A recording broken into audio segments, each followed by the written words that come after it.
오늘 말씀 제목입니다. 우리 앞에 화면 보고 함께 읽어보겠습니다. 시작. 산돌 공동체라는 제목으로 함께 말씀 나누겠습니다. 우리 옆에 있는 분들에게 이렇게 한번 인사합시다. 우리는 함께 지어져가는 성전입니다 라고 옆에 있는 분들 3분 이상 인사하겠습니다. 우리는 함께 지어져가는 성전입니다. 우리는 함께 지어져가는 성전입니다. 우리는 함께 지어져가는 성전입니다. 네, 우리 모두는 성전이라는 정체성이 있고요, 나 혼자만이 아니라 함께 지어져가는 성전이라는 것이 성경에서 말하는 우리의 정체성입니다. 이 정체성이 오늘 말씀 듣는 가운데 더 분명해질 수 있는 은혜가 있기를 소망합니다. 2025년도에요 한국갤럽이라는 곳에서 조사를 했습니다. 우리나라 전국 18세 이상 1,001명에게 조사를 했는데요, 뭘 조사했냐면 현재 스마트폰을 사용하느냐를 물어봤는데 몇 프로가 사용하고 있었을까요? 99%가 사용하고 있었다라고 이렇게 기록합니다. 한 명이 누군지 진짜 궁금합니다. 누가 사용 안 했는지 궁금한데, 어쨌든 70세 이상 고령층에서 스마트폰 사용률이 몇 프로일까를 검색을 했는데 이것도 91%가 넘는다고 합니다. 스마트폰은요 정말로 우리 인생에 있어서, 삶에 있어서 때려 뗄 수 없는 물건이 되었습니다. 예전에는 핸드폰 하면 단순히 멀리 있는 사람들과 전화를 통해서 소통하기 위한 도구였지만 지금은 금융 거래도 핸드폰으로 하고, 또 업무도 보는가 하면 정보를 검색하기도 하고, 영상 시청도 할 수 있고, 또 배움, 학습도 할 수 있고요, 여가 생활도 이것으로 할 수 있습니다. 굉장히 많은 영역을 우리가 스마트폰을 통해서 아주 유용한 도구로 사용하고 있는데요, 이렇게 사용하다 보면 우리 스마트폰, 휴대폰에는 우리가 인터넷을 검색하면서 했던 정보들이 휴대폰 안에 점점 쌓이게 되어집니다. 우리가 검색했던 기록, 위치 정보, 또 쇼핑몰에서 우리가 검색해봤던 물품이 무엇인지 이런 것들이 스마트폰의 메모리에 차곡차곡 쌓이게 되어집니다. 이런 것들이 계속해서 많이 스마트폰에 쌓이게 되어지면 저장할 수 있는 용량을 계속 잡아먹기 때문에 저장 공간도 줄어들 뿐만 아니라 앱을 실행하면 핸드폰이 느려지기도 하고, 화면을 뜨는데 핸드폰이 느리게 뜬다든지, 배터리 소모를 잡아먹어서 배터리가 빨리 없어진다든지 이런 문제가 있다라고 합니다. 그래서 불필요한 데이터들이 핸드폰에 쌓이거나 또 불필요한 데이터들이 컴퓨터에 쌓여져 나가는 것을 데이터 쓰레기라고 이렇게 이야기합니다.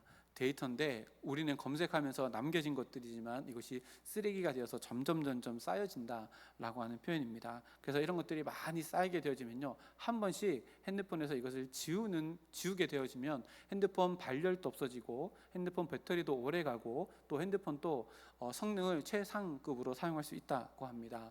근데요, 잘못 지우게 되면 큰일 납니다. 왜냐하면 비밀번호 같은 것들이 다 지워지고요, 카톡의 사진들도 다 지워지고, 대화 내용도 다 지워지기 때문에 아주 재치 있게 현명하게 이렇게 지워야 되는데요, 재미있는 것은 우리가 인터넷을 쓰거나 핸드폰을 쓰다가 우리에게는 다 하고 나서 남겨진 것들, 이렇게 데이터 쓰레기들을 가지고 돈을 버는 기업들이 있습니다. IT 기업들과 AI를 기반으로 해서 사업을 하는 사람들입니다.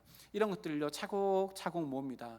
그러면 어떤 것이 생겨나냐면 사람들의 행동 패턴이나 사람들이 무엇을 요즘에 많이 찾아보고 요구하는지, 이런 소비 성향들을 분석해낼 수 있다고 합니다. 그래서 이것들을 가지고 물건을 판매하는 사람이나 또 책을 쓰거나 정보를, 이런 것들을 활용해서 이익을 창출하는 기업들이 있습니다. 그러니까 우리에게는 아무 쓸모없는 쓰레기이지만 이것이 보물처럼 여겨지는 사람들도 있습니다. 예술 분야에도 이런 예술이 있습니다. 정크 예술이라고 하는 것이 있는데요, 이 정크라는 단어 자체가 쓸모 없어졌다, 버려졌다라고 하는 의미가 정크인데요, 그래서 메일도 정크 메일이라고 해서 스팸 메일 같은 것들을 의미하는데, 이런 쓰레기들을 모아가지고 하나의 예술 작품을 만듭니다. 저기 앞에 있는데요, 로봇가 이렇게 서 있지만 저게 다 쓰레기들로 만든 겁니다. 이게 1950년 후반 때부터 전 세계에 정크 아트라는 이름으로 한 예술의 한 분야가 되었다고 합니다. 그래서 말하려고 하는 게 뭐냐면, 사람들이 소비를 너무 무분별하게, 지나치게, 과도하게 해서 남겨진 쓰레기들이 너무 많다라고 하는 사회 고발 차원에서 이런 것들이 일어나게 되었고, 또 예술적인 의미에서는 버려져 있어서 아무 의미 없어지게 된 쓰레기들에게 예술적인 가치를 부여해서 쓰레기도 하나의 작품이 될 수 있다 라고 하는 메시지를 주기 위해서 생겨난 분야가 이 예술 분야 정크 예술입니다. 우리나라 1호 정크 예술 아티스트가요 오대호 작가라는 분이 있는데, 저기가 오대호 작가가 만든 전시품들이 전시되어져 있는 갤러리입니다. 하나의 물건을 어떤 사람에게는 쓰레기가 되지만 또 어떤 사람들에게는 보배가 되어지는 경우는요 우리 주변에서 많이 볼 수 있습니다. 우표를 샀습니다. 인쇄가 잘못됐습니다. 그래서 이거 쓸모없는 거네 라고 흔히 생각하지만, 특이한 우표를 모으는 사람들에게 인쇄가 잘못된 우표는 굉장히 고가에 팔리게 된 우표가 될 수도 있습니다. 이렇게만 보더라도요 같은 물건에 대한 값어치나 가치는 그것을 바라보는 사람의 입장에서 달라진다는 것을 알게 됩니다. 오늘 본문 말씀을 보니까 베드로가 그렇게 보는 사람에 따라서, 시각에 따라서, 관점에 따라서 달라지게 되는 대상이 있는데 그 대상이 바로 예수님이다 라고 이렇게 설명을 하면서 오늘 4절 말씀에 뭐라고 이야기하냐면, 사람에게는 버림바가 되었고 하나님께는 택하심을 입은 보배로운 산돌이신 예수라고 예수님을 소개합니다. 베드로가요 예수님 한 사람을 놓고, 한 분을 놓고, 사람들은 예수님을 버렸다, 버림받은 쓰레기처럼 되었다. 근데 하나님이 보실 때 예수님은 택하심을 받은 자이고 보배로운 산돌이다 라고 이렇게 평가하였다. 서로 다른 평가가 있다 라고 이렇게 이야기합니다. 그러면 베드로가 갑자기 고난받고 있는 소아시아에 흩어진 성도들에게 예수님을 왜 이렇게 표현하고 있을까요? 그냥 예수님이라고 하면 되는데 사람들에게는 버려졌다, 그러나 예수님에게는 보배로운 산돌이신 예수님이다, 이런 평가들로 예수님을 소개하는 이유가 뭘까요? 이런 예수님의 모습에 지금 이 편지를 받아보는 소아시아에 흩어져서 사람들에게 외면당하고 버림받고 사회적으로 고립당하고 박해받고 있는 소아시아 너희들의 모습이 예수님의 모습 가운데 다 담겨져 있다는 것을 가르쳐 주기 위해서 예수님을 이렇게 표현하고 있습니다.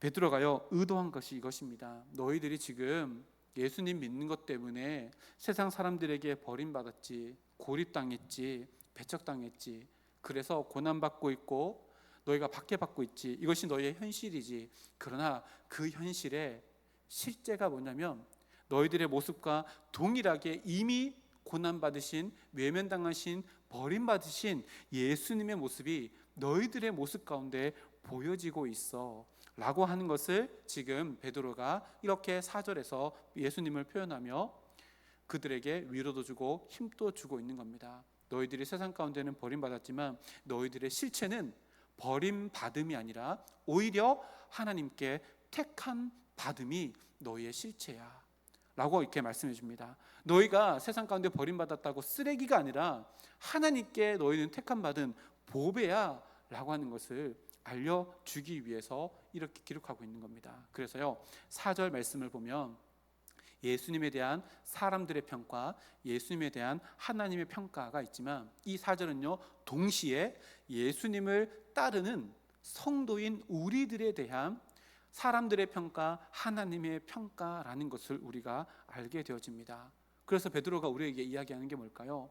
우리가 하나님의 삶의 방식으로 이 세상 가운데 살아갈 때 하나님의 말씀을 순종하는 것을 내 인생의 첫 번째 기준으로 삼고 우선순위로 삼고 살아갈 때 세상 속에서 찾아오는 세상의 외면, 세상의 박해, 세상에서의 버림받음, 이런 거 신경 쓸 필요 없다 라고 지금 이야기하고 있는 겁니다. 왜 그럴까요? 우리에게 진짜 중요한 것은 세상의 판단이 아니라 하나님께서 우리를 바라보시는 기준과 판단이기 때문에 그렇습니다. 예수님도 이 땅 가운데 오셔서 세상 사람들에게 버림받았고 그 결과 십자가 달려 못 박히시까지, 죽기까지 세상 가운데 외면당했고 버림받았지만 그것은 버림받음이 아니라 하나님의 택하심이었고 쓰레기가 아니라 하나님께서 보배롭게 여기시는 인생이었다는 것을 알려주면서 하물며 예수님을 따라가는 우리일까? 우리도 세상 가운데 버림받는 것은 당연한 일이며 세상 사람들과 다름에서 오는 아픔이 우리 삶 가운데 다가오는 것은 너무나도 마땅한 일이니 세상 사람들이 내 인생을 어떻게 판결하느냐에 대해서 신경 쓰지 말고 겁내지 말고 두려워하지 마라. 하나님께서 우리의 든든한 기초가 되어주시고 우리를 택하시고 보배로운 산돌이신 예수님과 함께 높여주시는 인생이 된다라고 하는 것을 우리들에게 이야기합니다. 그런데요, 종종 우리가 하나님의 백성이라는 것이 희미해지고 내가 하나님의 백성 안에서 하나님의 질서와 하나님의 말씀에 순종하는 기준을 가지고 살아간다는 것이 희미해져 버리면 세상 가운데서 어떤 마음이 들까요? 세상 사람들이 만들어 놓은 기준에 내 삶이 때로는 부합하고 그 이상의 삶을 내가 살아가고 있다라고 생각하면요, 세상 가운데 무엇인가 모를 당당함도 생기고 만족함도 느끼는 것처럼 느껴집니다. 근데 반대로 세상 사람들이 만들어 놓은 기준에 내가 미달되거나 전혀 미치지 못하다라고 생각되어지면 실패자라고, 나는 루저라고 생각되어져서 의기소침해지거나 나를 비관하게 되기도 합니다.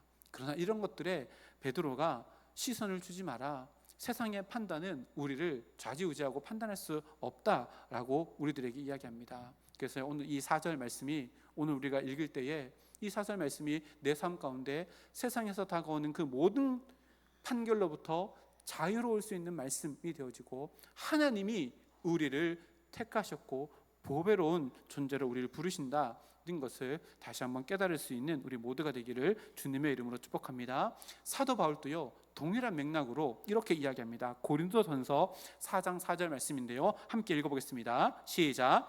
내가 자책할 아무것도 깨닫지 못하나 이로 말미암아 의롭다 함을 얻지 못하노라. 다만 나를 심판하실 이는 주시니라. 아멘. 무슨 말인가 하면요, 내가 세상의 기준으로도 내가 자책할 아무것도 없다는 것은 내가 알고 있다. 그러나 세상의 기준으로 내가 의롭다 할 수도 없다. 왜요? 세상의 기준이 내 삶을 판단하지 않기 때문이고, 그 뒤에 뭐예요? 다만 나를 심판하시고 나를 판단하시고 나를 평가하시는 분은 오직 한 분, 주님밖에 없다 라고 이렇게 이야기합니다. 사도 바울이 행한 모든 일들이 세상의 기준으로도 만족하고 그 이상이지만 나는 그것 때문에 의롭게 된 것이 아니다. 오직 나는 하나님만이 나의 판단자 되신다라고 이렇게 이야기합니다. 야고보 사도도요, 동일하게 이야기합니다. 야고보서 4장 12절 말씀 우리 앞에 있습니다. 함께 읽어보겠습니다. 시작. 입법자와 재판관은 오직 한 분이시니 능히 구원하시기도 하시며 멸하기도 하시느니라. 너는 누구이기에 이웃을 판단하느냐. 야고보 사도는 거기서 한 단계 더 나아가지요. 야고보 사도가 뭐라고 이야기해요? 입법자, 법을 만든 자, 기준을 세우는 자도 하나님밖에 없고 재판, 평가하는 자도 오직 한 분 하나님밖에 없다라고 분명히 이야기하고, 여기서 한 발 더 나가서 근데 너는 누구이기에 다른 사람들을 판단하느냐라고 이렇게 이야기합니다.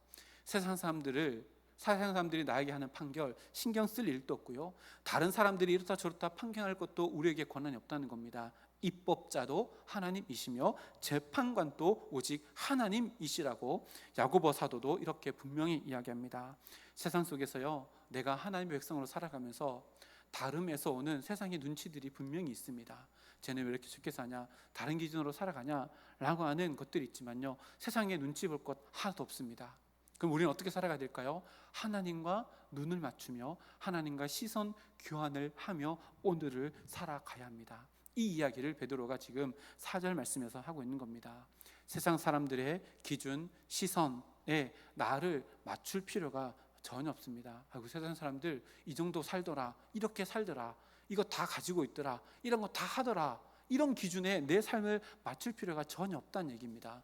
우리가 맞춰야 될 것은요, 세상의 기준이 아니라 하나님과의 시선 교환을 통해서 내 삶이 하나님의 말씀 위에 든든히 세워져 가고 있는가를 날마다 돌아보는 삶을 살아야 된다라고 이렇게 이야기합니다. 이번 일주일 동안, 아니 우리 남은 인생, 모든 인생 동안 내가 하나님의 백성이라면 입법자 되시고 또 판결자 되시는 하나님의 기준 위에서 내 삶을 온전히 든든하게 세워져 나가는 우리 모두가 되기를 주님의 이름으로 축복합니다. 그리고 두 번째로요, 베드로가 하나님께서 바라보시는 이 예수님이 뭐라고 얘기했냐면 보배로운 산돌이다. 산돌, 영어로 리빙스톤, 살아있는 돌이다 라고 이렇게 기록하고 있는데요, 이 두 가지 헬라어가요 굉장히 이례적인 조합입니다.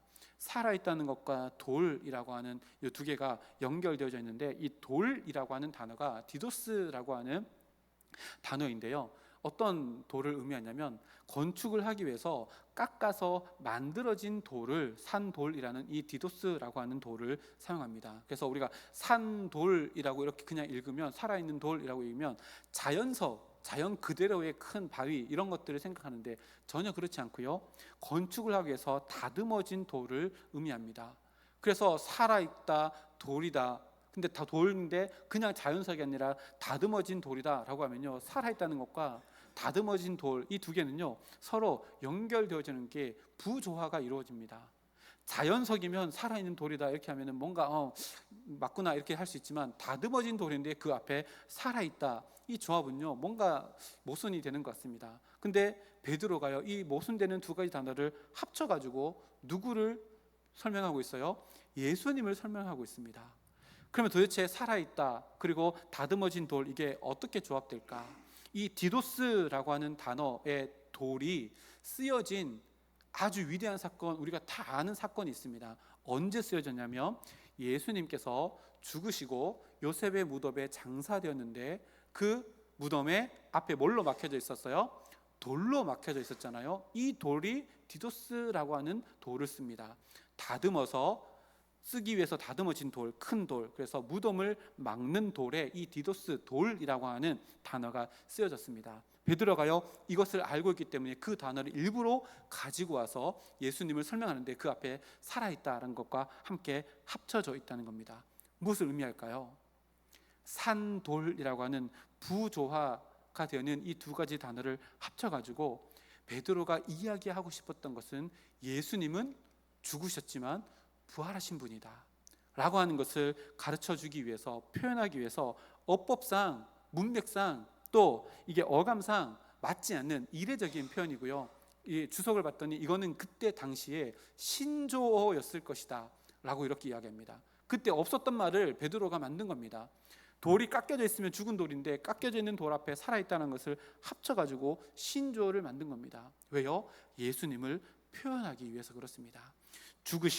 십자가에서 죽으신 예수님께서 그 돌을 밀고 나오셔서 살아계시다라고 하는 것을 가르쳐 준 겁니다. 그래서요 죽은 돌덩이와 생명, 이걸 합쳐가지고 이 두 가지를 충돌시켜서 예수님의 부활, 죽음을 이기신 예수님의 부활을 설명해내기 위해서 새로운 단어, 없던 단어를 만든 겁니다. 우리가요 베드로가 어부이잖아요. 그래서 이렇게 극단적으로 이야기하는데 베드로가 못 배운 사람이다, 성격만 우락부락 해가지고 나서기를 좋아하고 이렇게 다혈질적인 사람이다 라고 이렇게 이야기하지만, 이런 대목을 보면요 베드로가 굉장히 많은 신학적인 깊이와 또 이런 것들이 있지 않았나 라고 생각되어집니다. 물론 성령 하나님께서 베드로에게 성령의 감동하심을 주셔서 이렇게 없던 단어 두 개, 있던 단어 두 개를 함께 만들어서 없던 단어를 만들어서 이렇게 했겠지만, 말씀을 읽을 때마다요 저도 설교를 준비하면서 이런 생각을 해봅니다. 제 마음속에 말씀을 읽다 보면 감동을 주시는 게 있습니다. 깨달음을 주시는 게 있습니다. 근데요 감동을 받았고 깨달음을 받은 거를 말로 표현하는 것에서는 늘 한계를 느낍니다. 그래서 이거를 진짜 이 마음을 표현하고 싶은데 어떤 단어가 좋을까 막 고민하다가 일주일 내내 고민하다가요 때로는 그 단어를 못 찾은 경우도 있습니다. 그러다가 찾는 경우도 있는데요, 그러다 보면 너무너무 감격스러울 때가 있는데, 아마 베드로도 살아있다 그리고 다듬어진 돌, 이 두 개를 합쳐가지고 예수님의 부활을 설명해내는 이 표현을 만들며 성령 하나님의 엄청난 깊은 감동하심을 느꼈지 않았을까, 이렇게 말씀 준비하는 사람으로 한번 생각해 봅니다. 어쨌든 베드로는요 그렇게 예수님의 부활을 하나님께서 보배롭게 여기신다라고 하는 표현을요 산돌이라고 하는 표현으로 예수님의 죽음 그리고 이후에 오는 부활을 설명하고 있습니다. 이것을 읽었던 소아시아에 흩어져 있는 성도들에게 어떻게 다가왔을까요? 새로운 신조어를 딱 지금 받아 듣고 있습니다. 다듬어진 돌인데, 죽어있는 돌인데 살아있다? 그것이 예수님의 부활이다? 그렇다면 마치 우리가 사회적으로 경제적으로, 관계적으로, 정치적으로도 박해받아서 죽어 있는 것 같은 이 세상 가운데 우리가 버려진 돌처럼 살아간다 할지라도 하나님께서 예수님을 거룩한 산돌, 보배로운 산돌로 만드셨던 것처럼 우리의 삶도 지금은 죽어 있지만 그 앞에 살아있다라고 하는 수식어를 붙여서 우리를 보배로운 산돌로 일으켜 세우실 것이다 라고 하는 위로와 힘으로 이 구절이 다가왔을 겁니다.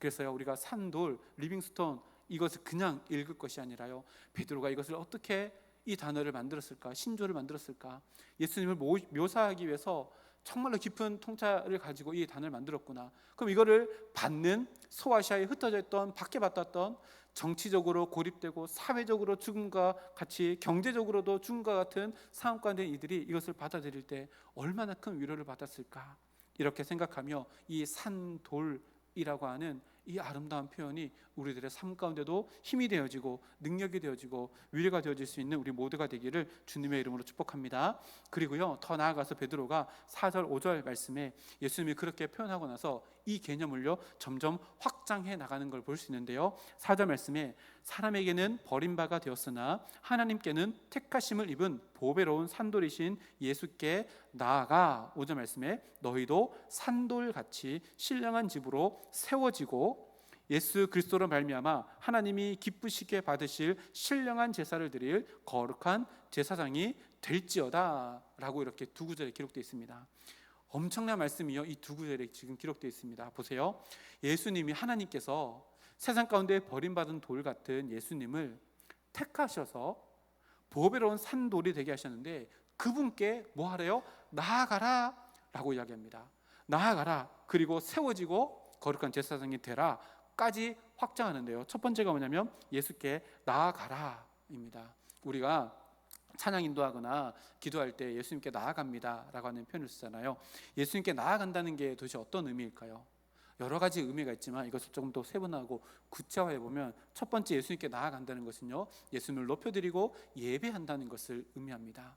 예수님께 나아간다, 예수님을 높여드린다는 것을 의미합니다. 근데 어떤 예수님을 높이는 거예요? 산 돌이신 예수님을 높입니다. 산 돌에 어떤 의미가 있다고 그랬어요? 십자가에 달려 죽으시고 부활하신 예수님이라고 하는 수식어가 산돌입니다. 우리를 위해서 죽으신 예수님을 높여드리고 예배하고 우리를 위해서 다시 사신 첫 열매가 되신, 부활의 첫 열매가 되신 예수님을 높여드리는, 그것이 나아가다라고 하는 첫 번째 의미입니다.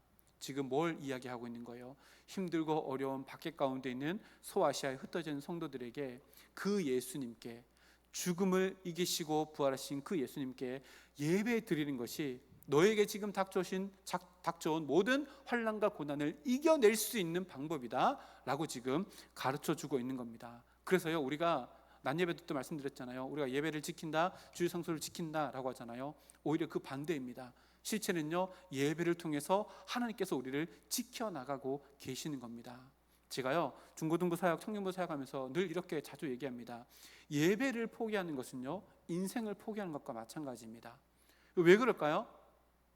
하나님이 우리를 이 땅 가운데 보내신 이유가요, 이사야서 43장 21절 말씀에 이 백성은 내가 나를 위하여 지었나니 뭘 하게 하려고요?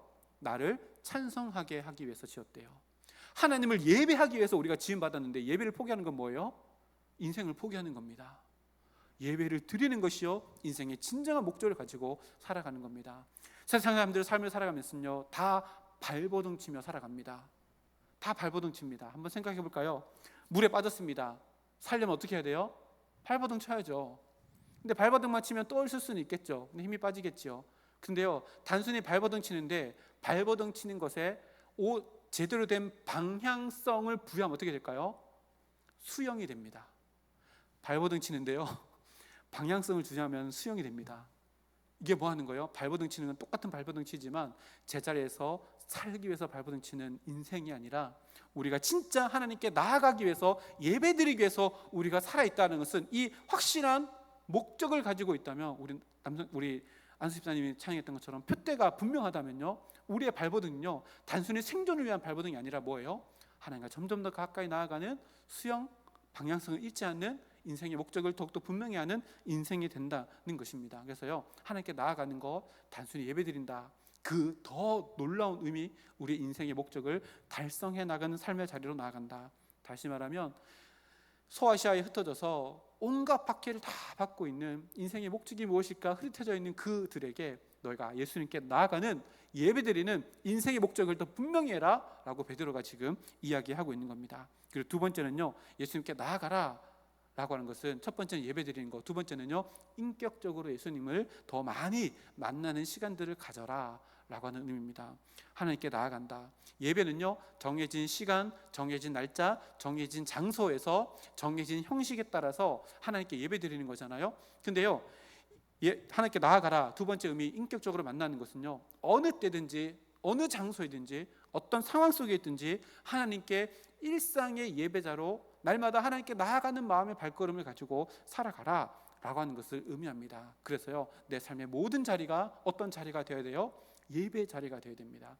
그 예배의 모습이 다르지요. 하나님께서 나에게 허락해 주신 일터에서 그 일을 감당함으로 하나님께 예배를 드리고요, 또 나에게 주신 가정을 돌보면서 예배로 하나님께 나아가는 모습이 예수님께 나아가라 라고 하는 두 번째 의미입니다. 그리고요 또 한 가지 의미가 있습니다.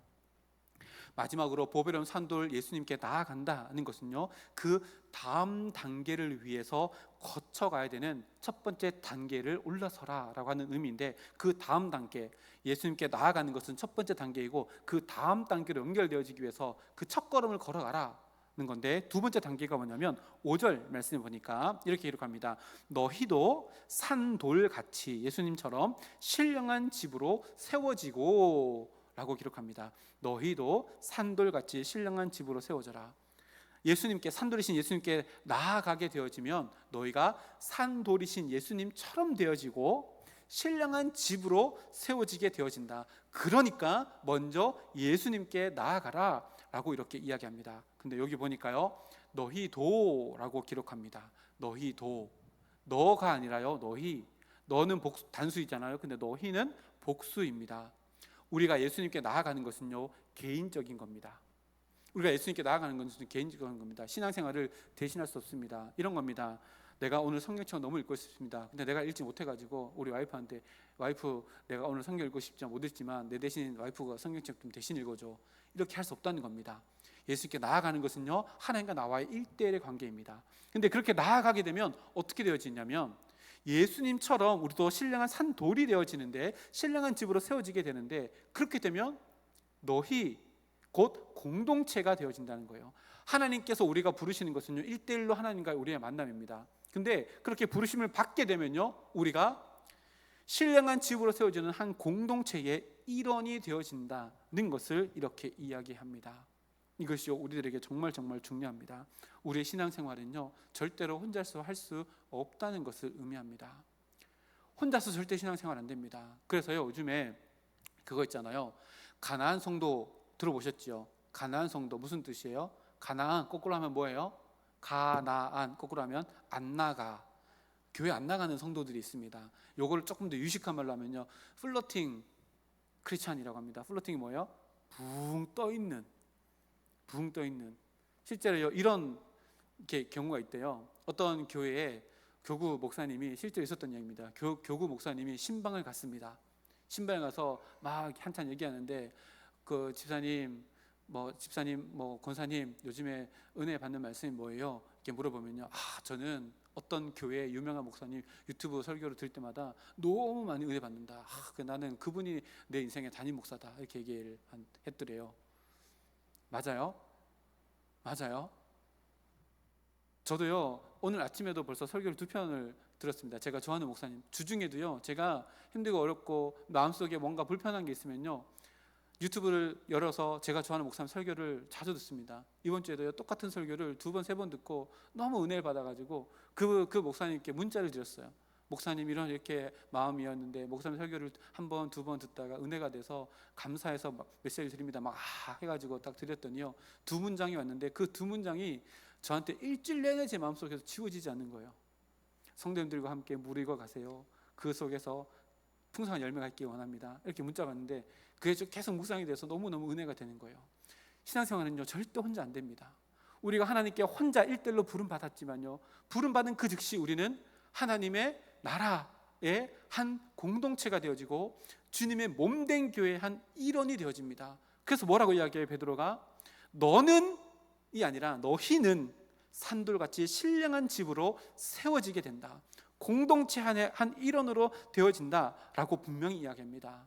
제가 좋아하는 말씀 중에 에베소서 2장 21절 22절 말씀에도 그 분명히 말씀이 있는데요, 사도 바울의 이야기입니다. 그의 안에서, 예수님 안에서 건물마다 서로 연결하여 주 안에서 성전이 되어 가고 너희도 성령 안에서 하나님이 거하실 처소가 되기 위해서 그리스도 예수 안에서 어떻게 지어져 간대요? 함께 지어져 가느니라. 어떻게요? 혼자 지어지는 게 아니에요. 함께 지어져 가느니라. 나 혼자 절대 완벽한 신앙생활을 할 수 없다라고 분명히 이야기합니다. 돌집을 짓는다고 한번 생각해 봅시다. 돌집을 짓습니다. 그래서 돌을 막 한가득 갖고 왔습니다. 마당에 돌이 막 이렇게 쌓여 있습니다. 그러면 그 돌 중에 아름다운 돌 하나만 딱 빼가지고 집을 짓습니까? 아니요, 절대 그 아름다운 돌 하나로 집을 짓지 못합니다. 반듯한 돌도 있고 모난 돌도 있고 또 둥그란 돌도 있지만 그 모든 돌들이 하나하나 서로 일을 맞춰가고 균형이 안 맞으면 또 얇은 돌 하나를 넣어서 그 균형을 맞춰 나가서 돌 하나가 아니라 돌이 서로 연결되어져서 큰 건물이 하나가 지어집니다. 큰 돌도 필요하고요, 작은 돌도 필요합니다. 납작한 돌도 필요하고요, 뾰족한 돌도 필요합니다. 둥글둥글한 돌도 필요합니다. 네모난 돌도 필요합니다. 이 모든 것들이 서로 맞물릴 때 비로소 한 건물이 연결되어지고 하나로 만들어져 갑니다. 이것이요, 주님의 몸된 교회가 이루어져 나가는 원리라고 베드로도 이야기하고 사도 바울도 이야기합니다. 이것이 성경의 진리이기 때문에 그렇습니다. 우리 교회도 마찬가지입니다. 모양이 다 다릅니다. 서로 다 다릅니다. 너는 왜 이렇게 생겼냐? 라고 물어보면 큰일 납니다. 왜요? 귀가 눈 보고 야 너는 왜 그렇게 생겼냐? 눈이 귀 보고 야 나는 깜빡깜빡 눈꺼풀인데 너는 눈꺼풀도 없고 이거 귀가 맨날 열려있냐? 이렇게 얘기하면 돼요? 안 돼요? 안 된다는 겁니다. 교회 안에서요, 하나님께서 교회를 만들어가는 큰 설계도가 있습니다. 그 설계도 안에는요, 버리는 돌은 하나도 없습니다. 주님의 몸된 교회를 세워나가기 위해서 하나님의 설계도 안에는요, 그 모든 돌들이 다 필요하다라고 오늘 본문 말씀이 분명히 이야기합니다. 그래서요, 우리 성도님들 한 사람 한 사람의 정체성이요 어떻다고요? 보배로운 산돌처럼 하나님께 택함받은 정체성이 우리에게도 있다라고 베드로가 이야기합니다. 이렇게 정리해 볼까요? 주님의 몸된 교회의 모든 지체가 각각 가지고 있는 특성인 높고 낮음, 크고 작음이라는 서로 다른 다양함이 PPT 있는데 띄워주세요. 다양함이 예수님 안에서 다채로움으로 조화를 이루어서 하나의 큰 공동체를 이루는 것, 이것이요 교회의 정체성입니다. 다양함은요 다름이 아닙니다. 다채로움을 위한 하나님의 도구입니다. 잘 기억하십시오. 다름은요 틀림이 아닙니다. 다양함은요 다름이 아닙니다. 뭐 하는 거요? 다채로움을 위한 하나님의 도구입니다. 돌이 다 다를 수도 있습니다.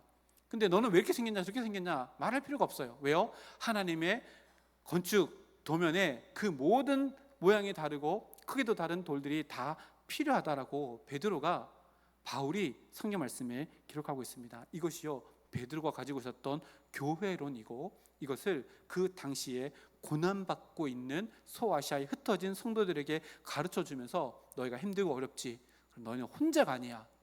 택함받은 산돌된 함께 지어져가는 성전인 한 사람 한 사람이 다 너희의 동력자이니 그 안에서 너희가 힘을 얻고 위로를 얻고 다시 일어설 수 있도록 서로가 서로를, 넘어지는 돌이 있으면 거기에 한 돌이 또 받쳐져서 일어설 수 있도록 서로가 도와줌으로 말미암아 그 모든 것들을 다 이겨낼 수 있다. 그러면 교회는 더 든든히 세워지게 될 것이다.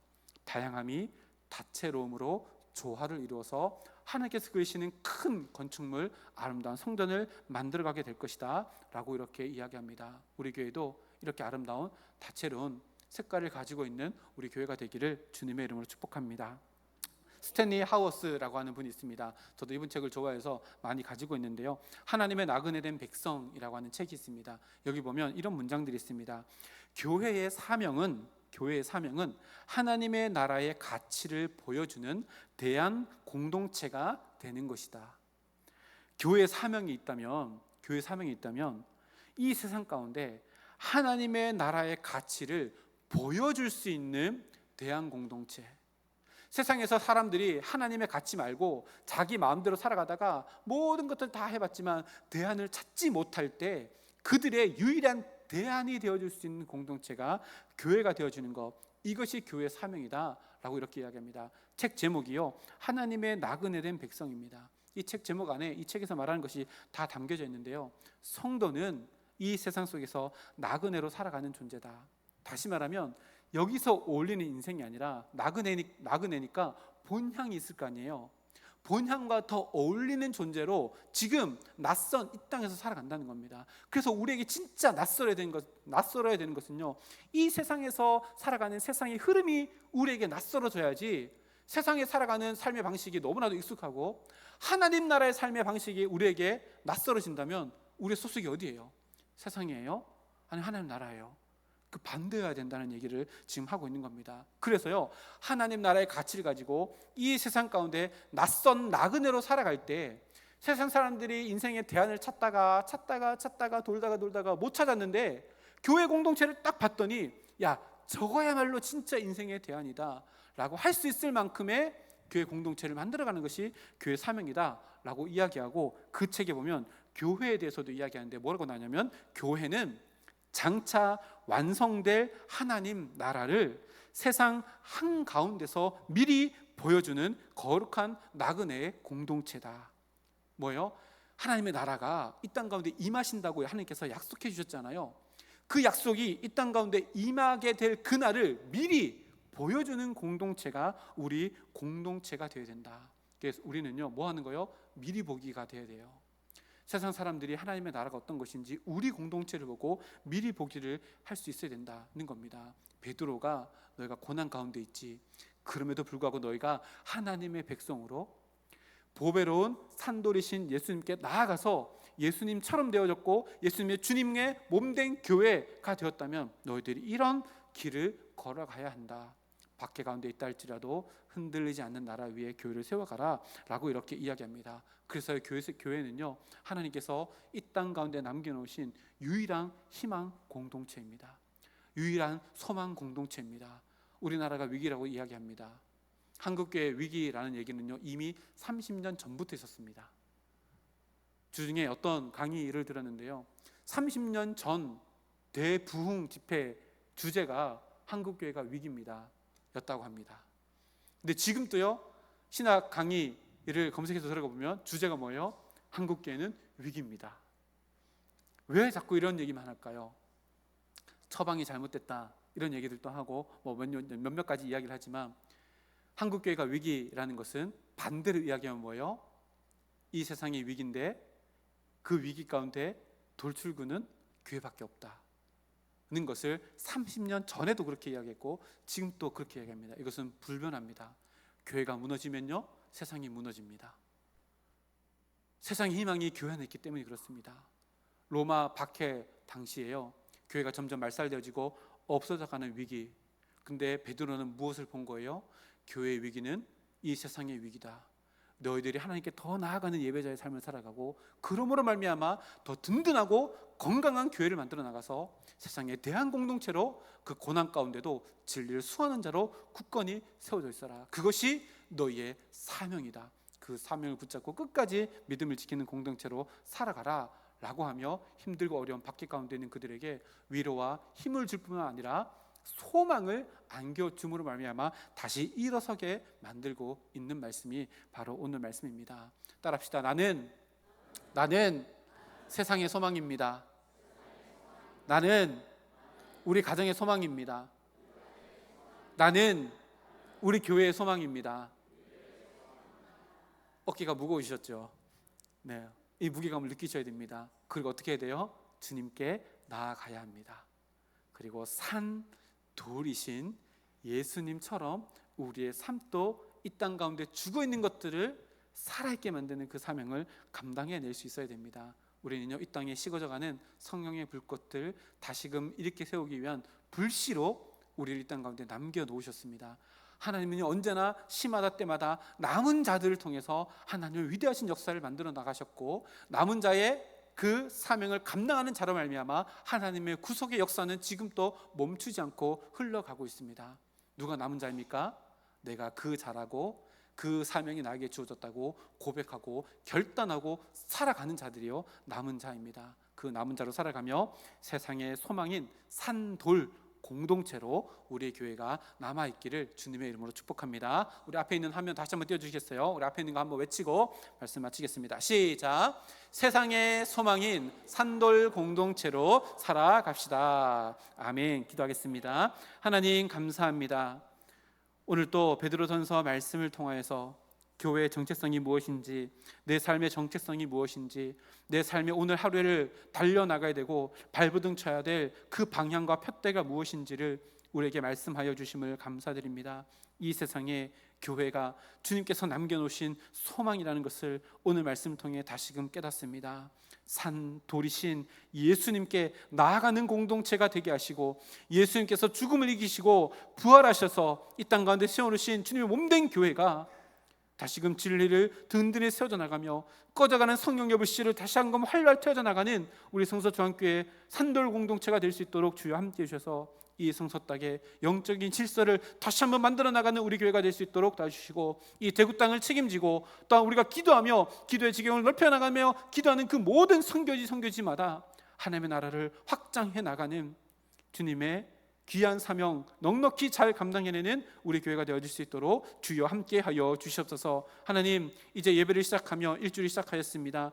세상으로 나아가는 우리 모든 사명의 자리마다, 가정에서, 일터에서, 내가 만나는 모든 이웃들과의 그 모든 자리에서도 주님께 나아가는 상돌 공동체라는 것을 늘 기억하며 진리를 지켜나가며 전파하며 나가는 우리들의 삶이 될 수 있도록 걸음걸음마다 인도하시며 지켜주시옵소서. 감사드리며 예수님의 이름으로 기도드립니다. 아멘.